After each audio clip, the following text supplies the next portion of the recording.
everyone, welcome back to my channel, or welcome if you're new here. For the video today, I thought I would sit down and go through all of my updates since I had my surgery 4 weeks ago.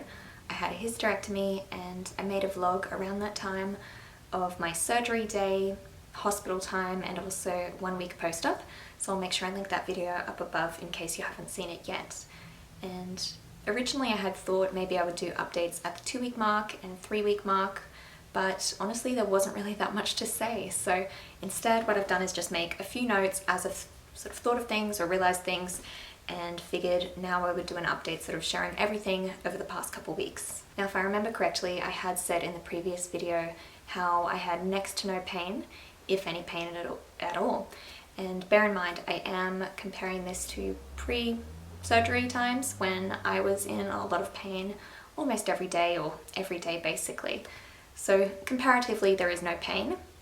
Maybe other people in different situations would notice more pain, but for me it's pretty much stayed the same way. I haven't really had any pain. It's been very slight sort of tenderness, I guess, as I came out of the hospital, but since the 1 week mark, my abdomen, my stomach has felt completely fine. I do have, I guess, a bit of an update about the stitches and the incisions because I don't think I spoke about that. I definitely didn't show it because it looked pretty gnarly, but I think today what I'll do later is get some footage just away from my front bedroom windows of my stomach and sort of show you that. I had 3 incisions for the surgery, one on my belly button and then one on each side, kind of near where my hips are, but obviously where there's flesh. And this is a bit different to previous surgeries. I think every other time I've had a laparoscopy for searching for endometriosis, I've had my belly button cut open, so this is the 3rd time. I think each time my belly button looks more and more warped. It's just bound to happen, I suppose. But apart from that, I've had my right side cut open in the previous surgery, and also very bottom of the abdomen. That didn't happen this time. I don't know if this is making sense. This time 3 incisions, belly button has been done a couple times, my right side has been done once before, and then also my left side for the first time. And that's actually where they put a drain. I've never had a drain before. I think I mentioned how having the drain in, I do think helped alleviate some of the shoulder pain that does happen from laparoscopy, just a side effect after. And I guess it helped just get rid of a bit of fluid and swelling. Honestly, I didn't feel like the drain was too painful, but I do think from having it in there, that incision did heal up a little bit different to the others because it just didn't heal up as quickly. I don't know if it was because it was more open or kept open longer, or if I bumped it or something, but it was definitely looking red and bled a little bit longer than the rest. Now everything has closed up, all the surgical glue is gone, and I'm pretty happy with how everything's looking. Where the drain was, it is looking more red, but I think it's healthy enough. In terms of potential scarring, I'm not sure what will happen. I know obviously my belly button is always misshapen since I had my first abdominal surgery, the first laparoscopy that I had, and I think with my right hand side, that was cut open first, that left a bit of a mark. I do think though where I had my drain, because it did kind of open up a little bit and took a while to heal, I think that might leave me with a bit more of a noticeable scar. There's nothing I can do, or certainly nothing right now. I know I can do scar treatments and things later after I have my checkup with my doctor at the 6 week mark, and I'll worry about that then. But at the very least, I do feel like this is hopefully going to be the last abdominal surgery that I have. So that's a win for me. Apart from those, I do have an internal incision and that is still bleeding. I think that is somewhat normal, or could happen, maybe not, but it's not too much of a worry. Apparently that can last up until 6 weeks, and I am ready for it to stop. I seriously thought originally that after I had this surgery, I had this worry in the back of my mind because I was bleeding so much all the time. This weird part of my brain thought, I will get my uterus out and still bleed. Obviously I'm not bleeding from my uterus anymore because that's in a lab somewhere right now getting assessed, but it is just the cut that's still bleeding, and I'm not actually sure why that is. I'll make sure I check with my doctor. I know he said though I could bleed for a couple weeks. It is very light spotting, but it is still there and I'm over it. Looking on the bright side though, I know this is the last time this will ever happen, and at the very least there's no pain attached to it like when I used to have periods. That's pretty much it for all of the physical things post-op. I think the only other thing to mention is I do still feel fatigued a bit more easily than like in the past, although it's hard to say because I certainly was tired from blood loss in the past and just the pain, and it was very, very tiring to be in that much pain all the time. So it's very hard to compare. I do think though each day goes by I have a bit more energy and I can walk longer, I can do more things and feel less tired.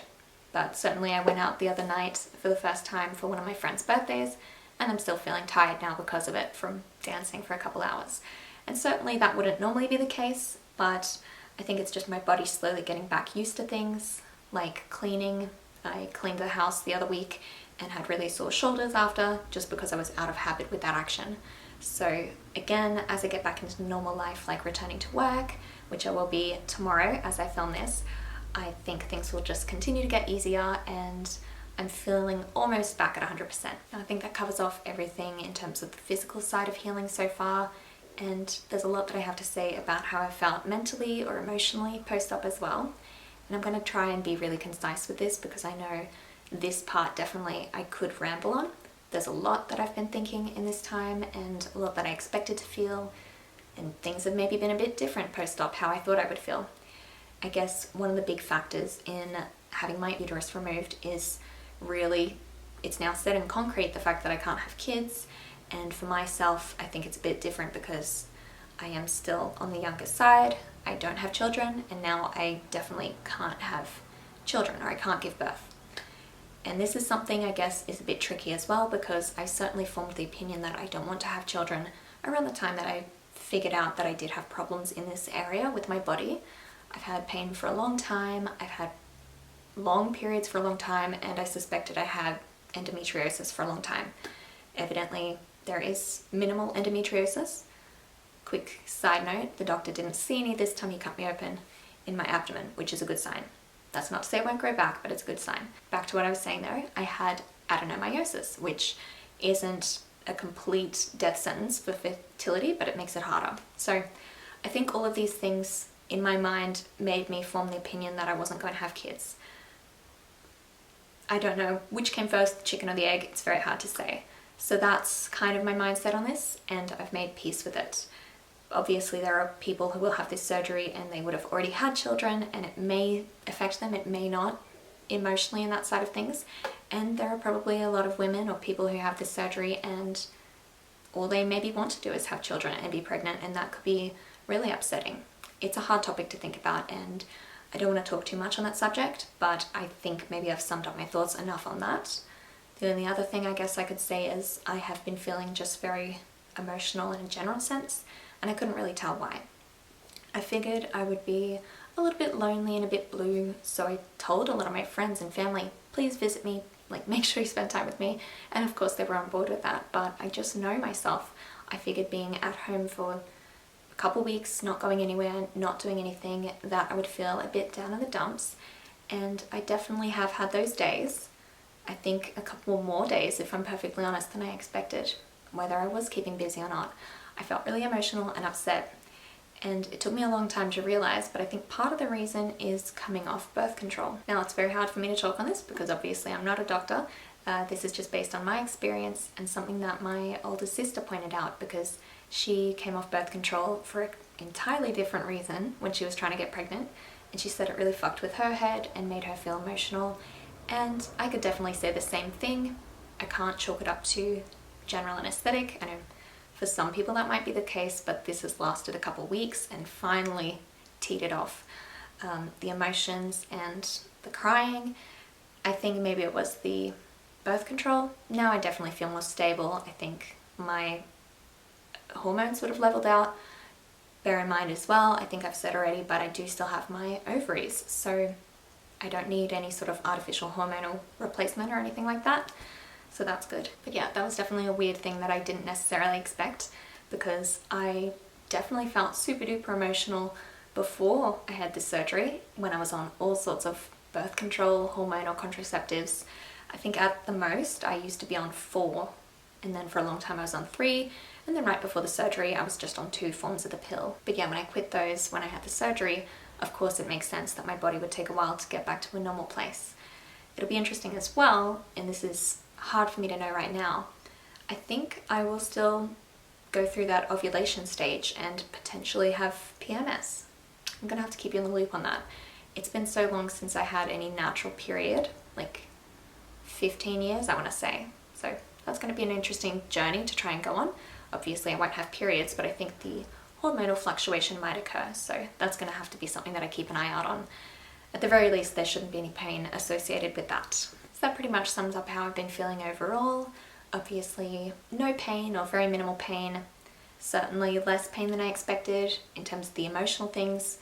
I was feeling more than I expected and very overwhelmed at times, but I think I'm through the hard part on that. I feel it's important to mention that in case anyone else has this surgery, in case you experience something similar. Overall, my experience has definitely been no pain, but no pleasure as well. And now what I mean by that is there's a lot of things that you can't do after this surgery. Obviously it's great and very liberating to have no pain or very minimal pain. I feel lucky that I could take this time off work and heal and just focus on that. But the things I wasn't able to do that really did my head in for a while, some things I still can't, are baths, because that's one of my favorite things. I was told if I want a bath in the first couple weeks, I can have, well, certainly I think the doctor said after 2 weeks, I would be able to have a saltwater bath with just regular salt in the water. And I haven't gotten to that stage of desperation yet. I think I'll check in with him at the 6-week mark if I'm fine to have a regular bath, because I'm dying for a boiling hot bath with just bubble bath or Epsom salts, because I think I probably couldn't use Epsom salts as the salt bath. I'll have to check with the doctor, but I'm not going to do anything risky. I have missed baths a lot though. I've missed massages, and I have actually started going back to that, but for a long time after the surgery, obviously I thought it'd be risky to lie on my stomach for one and be pressed on my back. I have made a compromise for myself and had a massage in this time and just told them, be very careful with my lower back. They barely put any pressure on, and I was lying on a pillow and they mainly focused on my upper back, which was fine.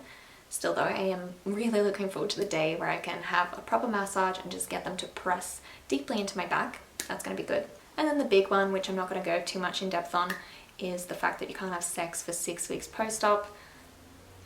It's a long time. I think certainly at first, as I was healing up and just focusing on my healing journey, it's not something that I thought would bother me or something that I thought of, but certainly now I'm at the stage where I feel normal and I still can't do things like that. So looking for 6 weeks to roll around quick for that, I will say. Apart from that though, there are other things that I have started up again, like driving. When I spoke to my doctor after the surgery, he had told me it would be about 4 weeks. I had to wait until driving. I remember I questioned that. I was like, wow, 4, that seems like a really long time. And I don't need to drive, but it's nice to have that freedom, just to be able to go out and do things and feel a little bit more independent. And when I questioned that, he said, maybe 3, just use your judgment. And I started driving around the 3-week mark. It was totally fine. I do drive an automatic, not a manual, so maybe that's something to consider depending on your car. And I drove short-ish distances, and that was completely fine. So I'm happy to be back behind the wheel. Another thing, and I think I spoke about this last video, how I was taking a break from drinking. Obviously, after any sort of surgery, your body's healing. I wasn't in any mood to get smashed. I think I felt like a wine or I felt like a beer every now and then after the operation, but because I was intermittently taking painkillers and because I was doing the injections at the time, I just didn't want to do it.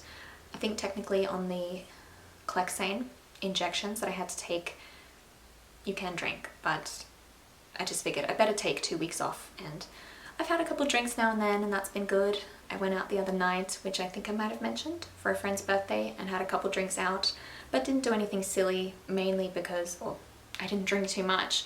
I definitely had fun, still didn't do anything silly, but I was just careful with the drinking because I didn't want to have too much and like worry about not thinking and maybe injuring myself. I'm not sure, but that is also another factor in my life that I feel is back to normal now. Just to be able to have a drink with dinner or casually is nice as well. Because I touched on it briefly there, I am obviously off the injections. I think I had said in the previous video how I had to do them for 10 days. Clexane, it might have other names, is to prevent blood clots or to reduce the risk of blood clots. And there's other things you can do as well, like obviously compression socks and moving around, which are all things I did as well, but because my doctor recommended or said I had to do the Clexane, I did, and that was definitely tricky. I think I didn't talk too much about it in the previous video, but I was scared shitless to do it in the hospital when they said I had to do it for 10 days. I didn't know if I'd be able to do it. I thought I would need my husband to do it or get my mother-in-law or something because she used to be a nurse. I thought, yep, I'm gonna get someone else to do it. But the first day I just gave it a try and it was fine. I mean, certainly it wasn't fun and I was happy when I was done, but that was good in a way to overcome that little bit of fear, because I think for most people injecting anything would be quite scary. And another thing with the Clexane, really quickly before I finish on this topic, is it's got a little bit of an air bubble in it at the end. And I feel like throughout whatever way we all know this, whether it's movies and TV or just hearing it, you're not meant to inject air into your body, or I guess into the bloodstream or a vein or whatever. This goes into the fat, or yeah, not the muscle, the fat of the body. I know that some people might do it in their stomach. Because my stomach was quite tender, I chose to do it in the leg, and you inject the air, I guess, just to push the liquid out. That felt really weird, but that's meant to be part of the process, and I remember how freaked out I was thinking about it, but it all worked out. 10 days, I alternated my legs, like left and right leg each day, and certainly I think the first day I did it, I felt a little bit numb, not thinking about it. Mentally, I was just out of body, did it, and it was fine. Each day was something I kind of dreaded, but each day got easier. Funnily enough, the last day I did it, that one stung, because you are meant to sort of pinch the fat. Like, I don't know if you can see what I'm doing. I'm just grabbing something here, and then you inject in there. I guess it's meant to be less painful by doing that or something, and I didn't pinch it right, and the last one stung so bad, and I was really happy to finish up. But that's obviously just a little part of the experience for me. I know not everyone has to do those injections. I think I mentioned as well how even after a regular laparoscopy last year, the same doctor I had thought I might have to do them, and in the end he changed his mind, or thought it wasn't that necessary. So maybe not everyone will have to do it, maybe some people will. That's why I wanted to share my experience on that. And another thing I guess some people do and don't do is binders. I heard so many stories of people having to use them, I guess when I watched videos like this on YouTube. I think most of these women were in the States, so maybe that's common practice there, or depending on the doctor. I had no word given to me about wearing one, so I haven't done that, and I think I've been fine. I think maybe at first, post-op, I could see how having that security of holding everything together would feel good, but I haven't worn one, so I can't compare. I think at this stage, just shy of the 4-week mark, I'm in a pretty good spot physically. Like I said, I feel pretty much back to normal. I know I will feel fully that way when I can do things that I'm not allowed to do again, the things I enjoy. I think I neglected to say running. I miss running with the dogs and can't wait to get back to that. But overall, I am feeling really good. I'm feeling really happy and I'm getting a lot done. I think I've definitely been more productive in this time off. I keep saying time off like it's a holiday. Obviously it is like time to heal, but I've been a lot more productive than I thought I'd be. In fact, I'll touch on this at the end of the video. I have a bit of a life update, something that has transpired during this time off that kind of surprised me at the time, but I'm very happy about. But yeah, overall things are pretty good. I think another thing I wanted to talk about is my routine. Each day there are certain things that I try to do around a similar time frame, and I know I sort of took you through that in the 1-week update. I try to have time for myself throughout the day just to get some movement in, whether it is walking with the dogs and Brendan, or walking on my treadmill, or going out to the shops and walking around a bit. Those little things I think are really helpful just to keep my body moving. I try to have time for myself just to unwind and relax, whether I'm playing Animal Crossing or have a pampering shower. These have kind of taken the place of baths, these little pamper showers that I have. I have the shower steamer going, I try to light candles still and listen to music or something, just make it a bit more enjoyable and use my nice sort of shower products. I've also been taking time each day to read and journal, which I think is really good for my mindset as well. Apart from that, I'm taking time to do life admin stuff, just getting on top of my to-do list, which I've already said I've crossed a lot off and I feel really good for. Now I actually think I'll talk about this life update that I briefly mentioned earlier. I guess I'll start by saying I have said I'll be going back to work tomorrow at my regular job, but only for 4 days. In this time off, I've managed to get a new job, and timing-wise it's just worked out well. It's in some ways good and bad that I'm going back to the old job, because maybe I could have just taken the extra week off, but I like the fact that I'll be able to see my old co-workers again, because I haven't seen them for a while, and just sort of close that chapter in my life. At the current job I'm at, I have thought about leaving for a while. I love the people I work with, but it's kind of far away from me and not what I want to do anymore. And originally I thought I wanted to get a new job before Christmas, at the end of the year.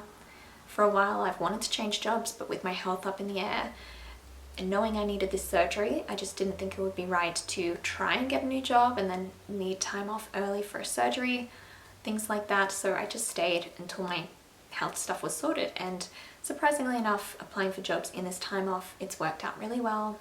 In fact, from when I applied, I think it was about 2 weeks after my surgery, or exactly 2 weeks, that I had a job interview and I got that job. So I'm very happy. I think all around this new job just sounds perfect for me. It's going to be closer to home, better pay, I'm going to be honest, and it just sounds like it'll suit my lifestyle a lot better. So super excited for that. I know it sounds a bit cheesy, but I'm really excited for what the future holds.